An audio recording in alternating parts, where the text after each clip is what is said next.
Waalaikumsalam. Thank you, Izzy, for that wonderful introduction. So, the topic of today's discussion is why do bad things happen to good people? And this is primarily from an Islamic perspective. So, throughout the talk, I'll use like various supporting evidences, primarily from the Quran and a few hadith here and there to kind of illustrate the point. This is primarily based off of my understanding. I guess it's like the way that I kind of rationalize it. I think it's something that we all deal with. I don't think there's a single person in this room that hasn't gone through, some kind of trying situation point in their life. So, but the important part is not what happens, but it's how you deal with it. Whether or not you use that experience to help you become a better person, or if you just kind of dwell on it and allow it to bring you down.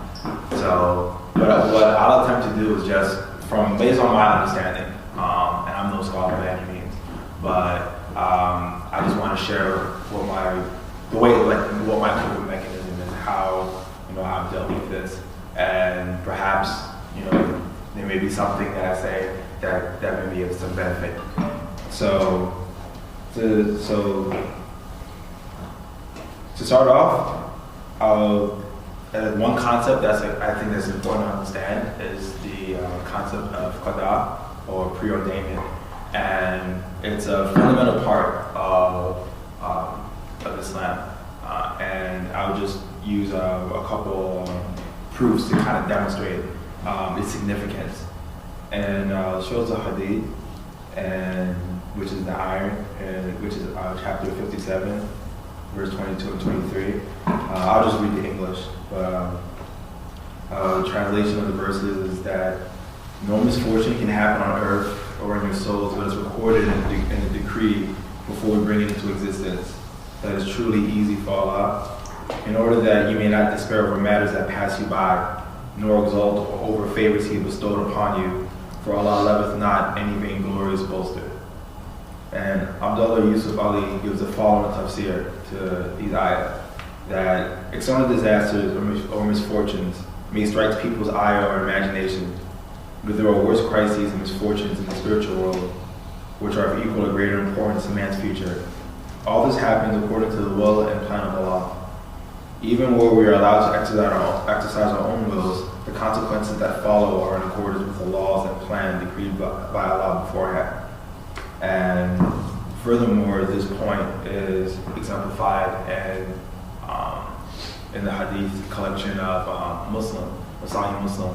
And I pulled it out of An-Nawawi's 40 hadith. And it's actually the second one in that series. And this is just an excerpt, like the hadith is a little longer, but I'll just read the first part. And this is a pretty well-known hadith. It is narrated on the authority of Abu Hurairah that the Messenger of Allah, may peace be upon him, said, "Ask me about matters pertaining to religion." But they, the companions of the Holy Prophet, were too much overawed out of profound respect for him to ask him anything. In the meanwhile, a man came there and sat near his knees and said, "Messenger of Allah, what Al-Islam is?" To which the Holy Prophet ﷺ replied, "You must not associate anything with Allah, and establish prayer, pay the poor rate or zakat, observe the fast of Ramadan." He said, "You have told the truth." He again said, "Messenger of Allah, what al-Aman or faith is?" He, the Holy Prophet ﷺ, said, "That you affirm your faith in Allah, His angels, His books, His meaning, His apostles, and that you believe in resurrection, and that you believe in Qadr, or divine decree, in all its entirety." And then he, the inquirer, said, "You have told the truth." And then this was related by Muslim in Book 1, Hadith 6. And the Hadith goes a little more on and on, but then later that it was Jibreel who was the person who was asking the questions. And he was asking them for the benefit of us, for the companions, for us to know, what our faith is and what it entails. And this is very important because, when things happen, a lot of times, and I'll talk from my perspective, when things would happen, I would think, okay, why me? Why is this happening to me? And the reason why I started off with that topic of preordainment is because it's a very very important to understand that everything happens because of the will of Allah. So first and foremost, the good and the bad, the thing that we like, the thing that we don't like, everything is under His divine decree. And to question why Allah does something is ill-advisable.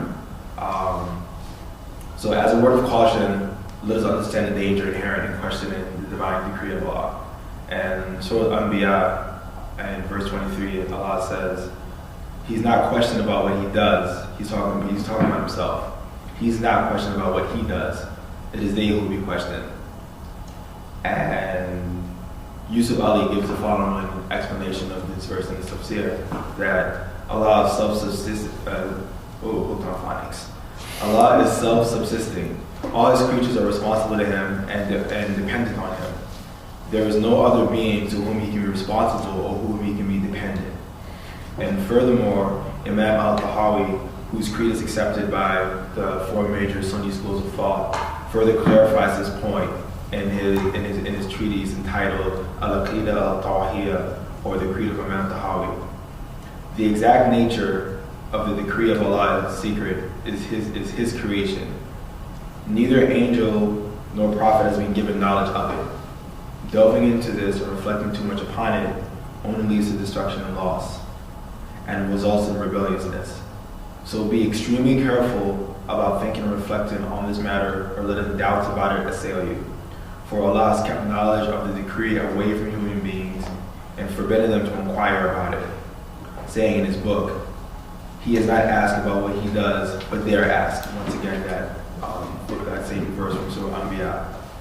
So this is like kind of the takeaway that Imam Tahawi, the point Imam Tahawi is trying to make.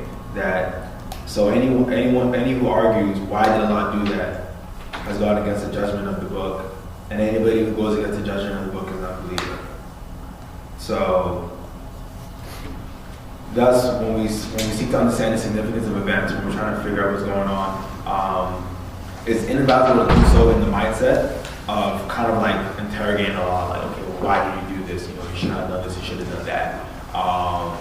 Because to question His judgment is tantamount to disbelief. Furthermore, as evidenced by the proofs above, it's really like there's not much we can gain out of speculating over things that we don't know and things that we can't verify. We can't comprehend Allah's will. I mean, among the many qualities that He has, He's the all-knowledgeable, the all-wise, the all-knowing.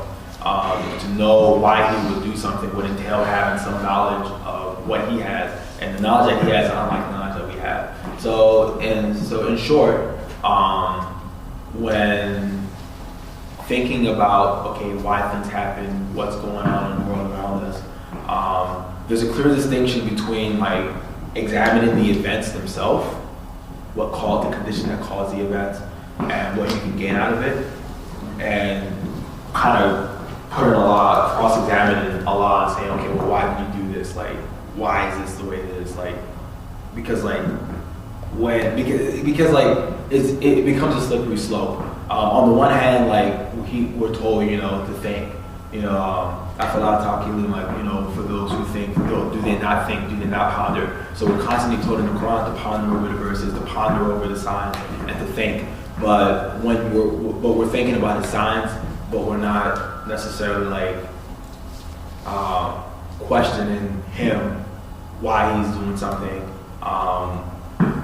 In the sense that you're like kind of interrogating Him, that maybe He made a mistake or maybe He did something that He should not have done. So, and starting off, I just wanted to make that point. I mean, I used to do it, and it wasn't until much later that I found out, okay, well, actually, you're kind of not supposed to do it. And I thought, well, okay, well, what do you mean I'm not supposed to question? So I'm supposed to just blindly follow and not ever, exercise this faculty of reason that I have. But as I came to learn later that there's a difference between like questioning what's going on versus questioning Allah for why He's doing something. He doesn't need to justify anything that He's doing. So I just wanted to kind of lay that backdrop first, because that's like a pitfall that a lot of people unfortunately fall into when you start thinking about stuff like this. They'll start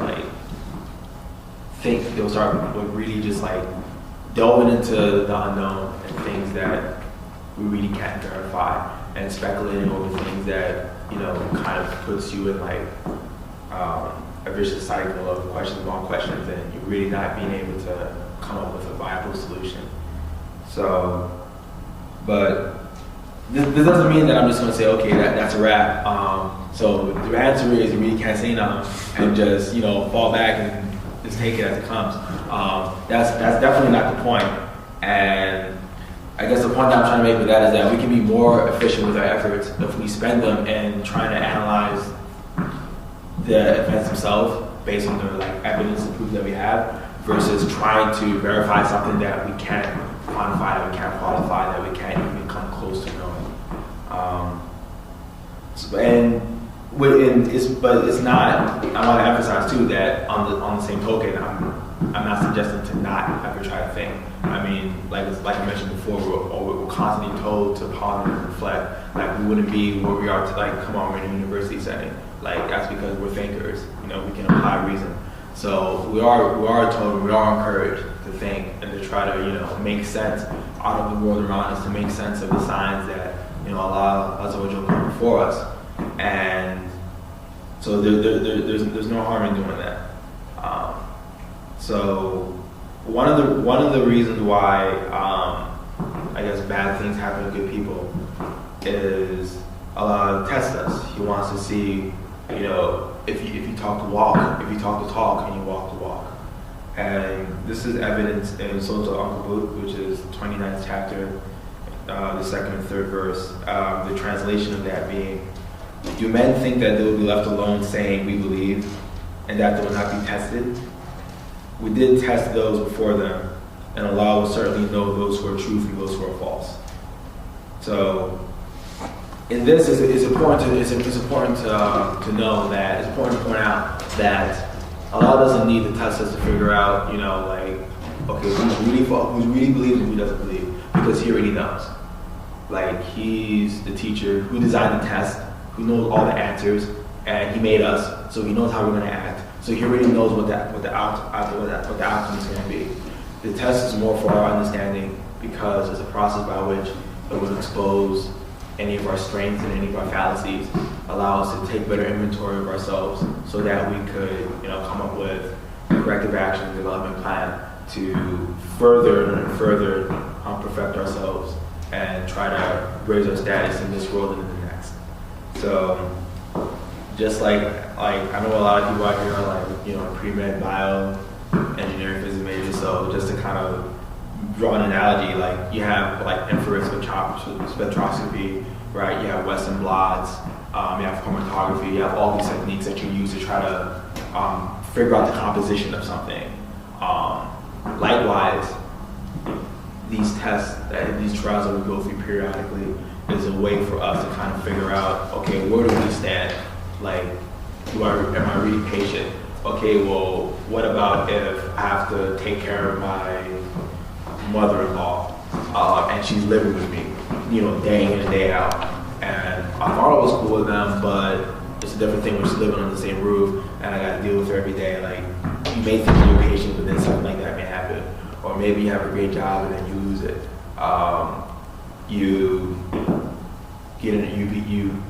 You're involved in a car accident and you lose a leg, or you lose an arm, you lose an eye. Like, you know, a lot, like, this is kind of common. Like, it's not hard to like look for examples where people have lost, you know, great things in their life, and it kind of it's kind of a make or break point. Either you'll come out of it stronger, or it'll break you and you'll never recover from it. It's also, so this also kind of ties into like the word fitna, and we all like heard of fitna a lot, the word itself. And the word fitna kind of also ties into this topic. One, if you look at its linguistic meaning, it comes from the root word fatana, and I will quote I will quote Sheikh Abu Mansur al-Azhari, and in his book Tasdib al-Lugha, he was I'll put all these big words I can't say, lexicographer. So he studied Arabic language. He was a classical scholar around like 9th century AD, and his like definition of fitna is kind of like widely used. So I'll just summarize it here, what he had to say about it. The Arabic word fitna includes meanings of testing and trial. The root is taken from the phrase fatantu al-fadal wal-dhahab, or I tested the quality of the silver or gold, meaning I melted the metals to separate the bad from the good. Similarly, Allah says in the Quran, interpretation of the meaning, it will be a day when they are tried, or yaftanuna. Did I say it right? Yeah. Yaftanuna, or punished or burned over the fire, meaning burning, so meaning like applying fire. And this process of separation from the good and the bad through fitna is further described in the Quran and Surah Al-Imran, where, and I'll just read the translation again. If a wound hath touched you, be sure a similar wound hath touched the others. Such days of varying fortunes we give to men and men by turns, that Allah may know those who believe, and that He may take to Himself from your ranks martyr witnesses to truth. And Allah loveth not those that do wrong. Allah's object also is to purge those that are true in faith and to deprive of blessings those that resist faith. Did ye think that ye would enter heaven without Allah testing those of you who fought hard in His cause and remained steadfast? And in Surah Al-Baqarah, Allah also says, be sure we shall test you with something of fear and hunger, some loss in goods, lives, and the fruits of your labor. But give glad tidings to those who patiently persevere. So we're told time and time again that, okay, you're going to be tried. Like, and very explicitly in Surah Al-Baqarah, it talks about, fear, hunger. You may lose your home, you may lose your family, you may have worked in a profession for like 20, 30 years and lose your business overnight. So He's going to do things that are going to try us and they're going to test us. And but the point of this is that it's a process by which either we would come out of it stronger, come out of it better, or it could break us in the process. And even kind of going back to like fitna, right? Back again to like the literal sense. It comes from like the smelting process. So like you're like a blacksmith or something. You're trying to make like a katana sword. I don't know, maybe I'm violent prone, so I like talking about swords, but you want to make a sword, you want to make like a bracelet or something out of gold. So what do? You go off into like a quarry or something, you dig out some ore, some iron ore, you take it back into your blacksmith working magic shop, and you kindle a really big fire, like extremely hot. Then you throw the ore in there, and what happens? It's the heat causes the iron to melt, and some of the impurities disintegrate and melt. Others of them separate through various physical chemical properties. And at the end, what you have this pure iron ore separated from all the impurities, from the dirt and the dust and the grime in the earth. And then so you take this iron and throw it in fire, really, really hot, and you melt it. Then you mold it into a block. Now you want to make this into a tool. So what do? While it's burning red hot, you put it on top of an anvil between a rock and a hard place, right? You put it on an anvil, you get a huge hammer, and you just beat the crap out of it. You beat the crap out of it until you like mold it, make it a little flat. Say you're trying to make a sword. Like the Japanese katanas were very known for their weight. They were lightweight, yet they were extremely like tough, hard to break, and they were razor sharp. And the secret behind them was the arduous process that they went through making these swords.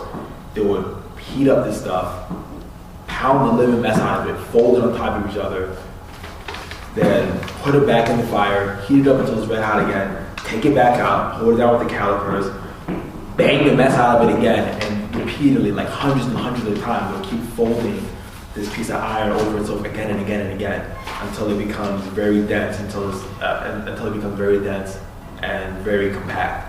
And then after they have heated and beaten the living mess out of this thing like hundreds and hundreds of times, then they go through the process of shaping it, engraving it, you know, and making a finished product. You can do this for a sword, you can do this for like a shovel, for a plow. Really like any tool, like metal tool, goes through this kind of process where you have to heat it so it becomes malleable, so it becomes receptive to being manipulated physically. Then you manipulate it physically by beating the living crap out of it. It's a good thing that like metal is an inanimate object, because I would feel sorry for anybody who really goes through that. But we kind of go through that at times. Maybe not in a physical sense, but in an emotional sense. We get toyed with, we get played with, we get tried, we get broken down. And you can ask any like blacksmith or goldsmith or what have you, anybody that works with metal, not all pieces of metal make it through this process. If you really want to make like a very strong plow, so it'll last you hundreds and hundreds of years, if you want to make like those samurai swords that have been around for like hundreds of years, that you can shave yourself, you can shave your face with, they went through a very arduous process to make those. And not every piece, not every like block of iron that they had made it through that process. Somewhere along the lines, it couldn't take the heat and the pressure, and it broke into like hundreds of shards, and they had to chuck it aside and then start over again. So this process of fitna, whereas it could make us into something stronger than we were before, it's also important to understand that, I mean, not everybody makes it through it. So it really is a trial in a literal sense. And just kind of look at like anybody who achieved anything great in their life. Anybody who was, you know, inspirational, motivational, who was an, you know, iconic figure. I don't know, the first person that kind of crossed my mind is Malcolm X. Now, if you look at his life, right, now let's take it back from the beginning. His father was murdered by white supremacists. His mother was locked up in a psych ward. When he moved to Boston to live with his sister, and then he got involved in, you know, hustling on the streets, you know, getting involved in like petty crime and stuff. Then he moved up to Harlem, became good old Chicago Red, Detroit Red, and he was involved in drugs, prostitution, and armed robbery. His rope runs a little short, he gets caught, gets thrown in jail. And then while he's in jail, he goes through like, I guess, this enlightenment process, and he starts reading and studying more. And then by the time he comes out of prison, he becomes a minister in Elijah Muhammad's Nation of Islam organization. And then through like other discoveries and stuff over the years, he eventually separated himself from that group.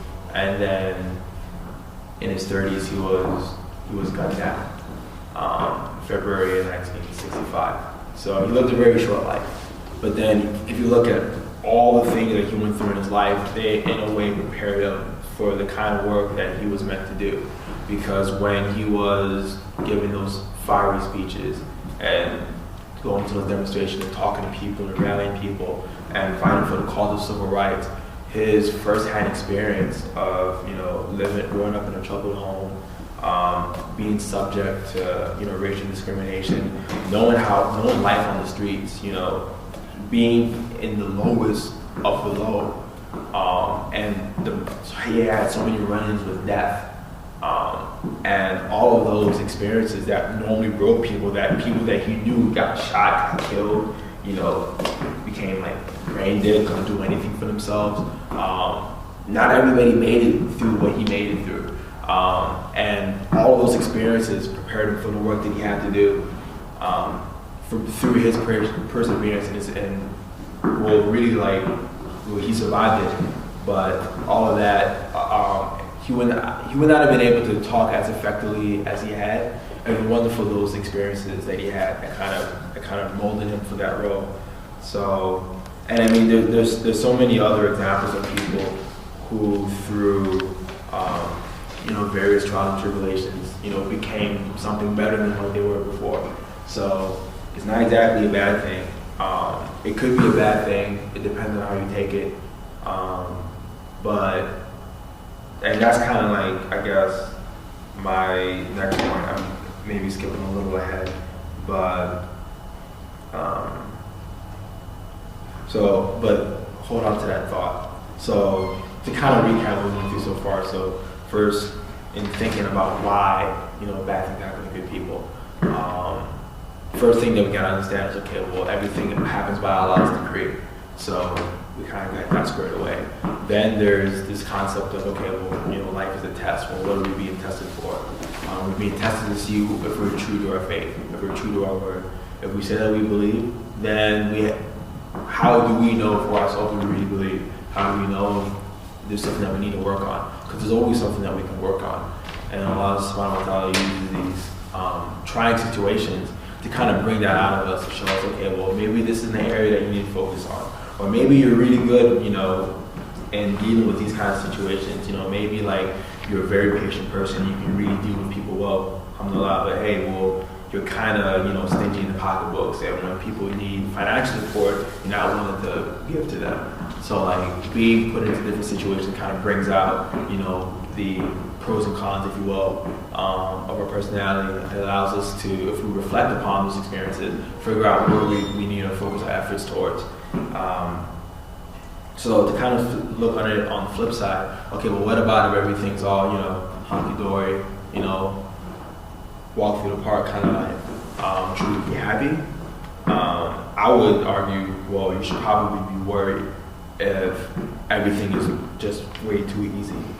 As strange as it may sound, one should probably be worried if life appears to be all too easy. If for years and years and years everything has been seeming to go your way, despite whether or not you're in line with your moral compass or not, it could be an indication of one thing. When you fall, it's gonna hurt. You're gonna fall big because you're on a high right now. So you're on the top of a mountain and you haven't experienced a fall in a long time, so you're not used to falling and getting back up. And oh, by the way, you're about to fall big. Hope you packed the parachute. So one person that we're all too familiar with is Shaitan, right? So what did he do? Well, he kind of had this little thing called ego. And when he was told to bow before Adam, then he refused to because he thought that he was superior. So going back to the earlier point about, questioning Allah's decree and stuff, he went against the judgment of Allah. Allah said, hey, bow before Adam. And he said, no, I'm better than him. I made fire and he's made his clay. What are you talking about? You don't know what you're talking about. And so at that moment, he sealed his fate. And Allah banished him from heaven and cursed him from that point on. But what did Shaitan do? He would ask for respite. He said, okay, well, I know what's going down, but give me some time. Give me some time because I bet you I can take Adam and Hawa and everybody else and mislead them.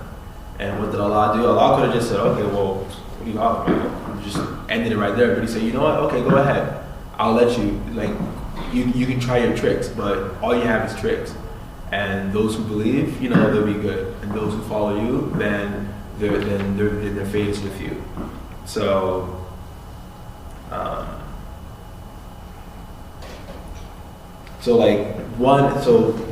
I guess in essence what I'm trying to say is that you don't want to be in the same boat as Shaitan. Shaitan's not being tried. He's not going through anything right now because his fate is already sealed and he already knows where he's going to be. And he's trying to bring as many people as he can with him. So, and just to kind of help to bring this point home, I grabbed a couple of ayahs from the Quran and Surah Maryam, Surah Baqarah that kind of illustrate, okay, well, what happens when Allah leaves you alone? Pretty much, He lets you to go off and to do whatever you want to do because you're at a point, those people are at a point where they are openly disobeying, they're fasiqun, they're being in plain disobedience. They know what they're supposed to be doing, and then they say, we hear, we disobey. So they're a special category of people who they themselves, absolve themselves of Allah subhanahu wa ta'ala. And in Surah Maryam, he says, instructing Muhammad to say, so it says, say, if any men go astray, Allah most gracious extends the rope to them, gives them rope until when they see the warning of Allah being fulfilled, either in punishment or in their approach of the hour, they will at length realize who's worse in position and who's weakest in force. And that was in Surah Maryam, verse 75. And in the Surah Al-Baqarah, in ayahs 13 through 15, he also makes a claim. He also instructs us. He's talking about the hypocrites here. When it's said to them, believe as others believe, they say, shall we believe as the fools believe? Nay, of a surety, they are the fools, but they know not. When they meet those who believe, they say, we believe. But when they're alone with the evil ones, they say, we're really with you, we're only joking with them. Allah will throw back the mockery on them and give them rope in their trespasses, so they will wander like blind ones to and fro. So being tested periodically gives us the opportunity to gauge where we are, and it's a mercy for Allah so that we can see what we need to do to improve ourselves. Because we don't want to be like the other category of people who he's no longer testing, because they've already, sealed their fate, their hearts have been sealed, they've absolved themselves from Allah's mercy, they chose to live their life in total disregard for what Allah has commanded them to do. And what Allah doing is like metaphorically giving them the rope to hang themselves with by allowing them to continue and doing whatever they want to do. So another thing to think about, like when you're going through hard times, is also like the promise of Allah that whenever something bad happens, there's going to be like there's going to be relief in sight. That nothing, like you're not going to be in this trial state forever. That at some point there's going to be light. There's going to be a light at the end of the tunnel. Not the light when you're dead. Like, oh crap! Like was that right light? But like there's going to be like a relief. And so to Inshallah, Allah says, فَإِنَّ مَعَ الْعُسْرِ يُسْرًا إِنَّ مَعَ الْعُسْرِ يُسْرًا. So and the meaning, the translation being, so verily with every difficulty there's relief. And he again says, verily with every difficulty there's relief. So Yusuf Ali provides the following tafsir to this. This verse is repeated for extra emphasis. Whatever difficulties or troubles are encountered by men, Allah always provides a solution, a way out, a relief, a way to lead to ease and happiness, if we only follow this path and show our faith by patience and well-doing. The solution or relief does not merely come after the difficulty, it is provided with it. So there is a mercy in the fact that we're going through something that we may not necessarily enjoy at the moment. One, it may be an expiation for something that we have done in the past. And it's also an opportunity for us to learn about ourselves, reflect about ourselves, and to build ourselves. So if Allah has chosen something good for you in this world and the next, then you can be sure that you're going to be tested. Whether you believe in God or not, it's a pretty universal human experience that you have your good days and then you have your not so good days. And I guess what my understanding of this is that, you can't control what happens to you, but you can control your reaction to what happens to you. Our reality, the reality that we experience, is based upon the reality that we perceive. So our perceptions play a profound role in how we're going to live our life. So like one thing and one tool that I came across to kind of like put myself in this mindset, as a hobby I do martial arts. I do a couple different martial arts. And one of my martial arts instructors, Sifu Guru Kevin Seaman, and this guy has been like, needless to say, he's like very established in what he does. And he has experience with he on a regular basis corresponds with over 3,000 amateur and professional athletes, from like kite surfers, basketball players, mixed martial artists like UFC guys and stuff. So he coaches and trains a lot of people. He teaches a class at Cornell and does like lectures and seminars at the Johnson Business School down there on trying to get people in what he calls a winning mindset. And one of the tools that I learned from him through studying under him is how to reframe your thoughts. So the meaning of our experiences are shaped by the language that we use to describe those experiences in our self-talk when we talk to ourselves.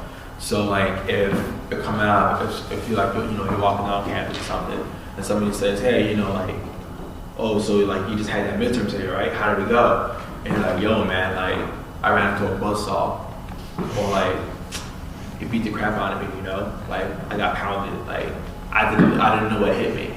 It was horrible. It was a nightmare. Like those are not really enjoyable experiences, and you're probably going to be you're probably putting yourself in a negative frame of reference by referring to them as such.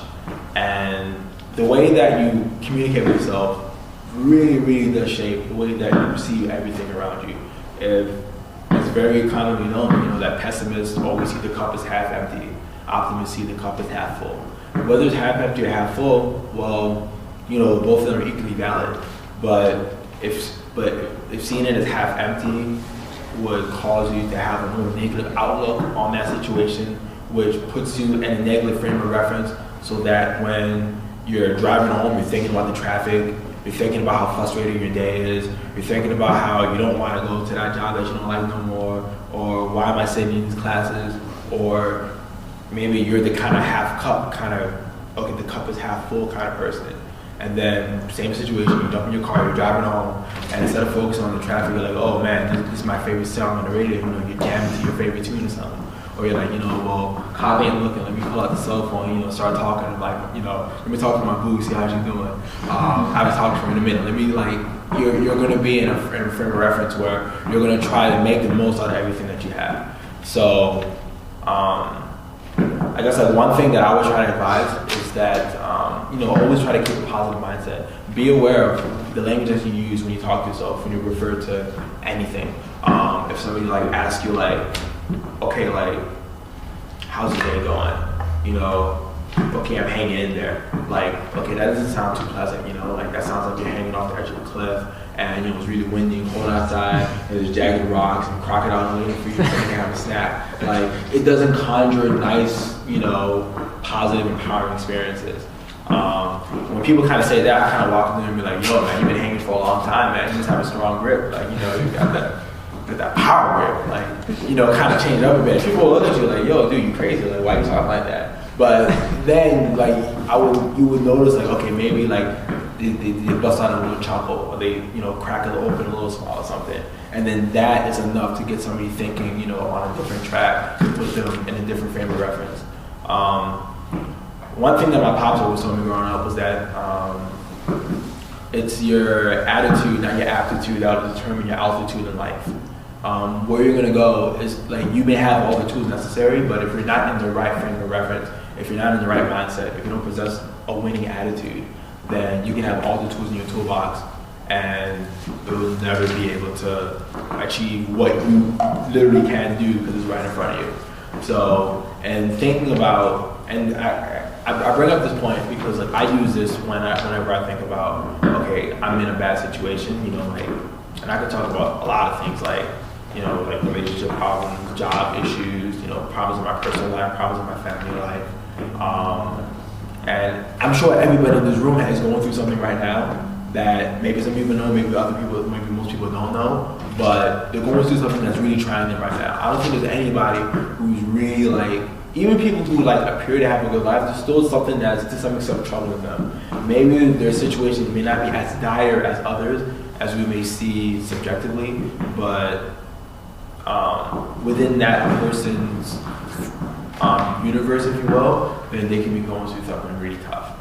And whenever I go through something tough, I try to think about, okay, well, what can I get out of this? Is there something that I'm supposed to be learning here? Is there something that I can use so I don't fall into this mistake again?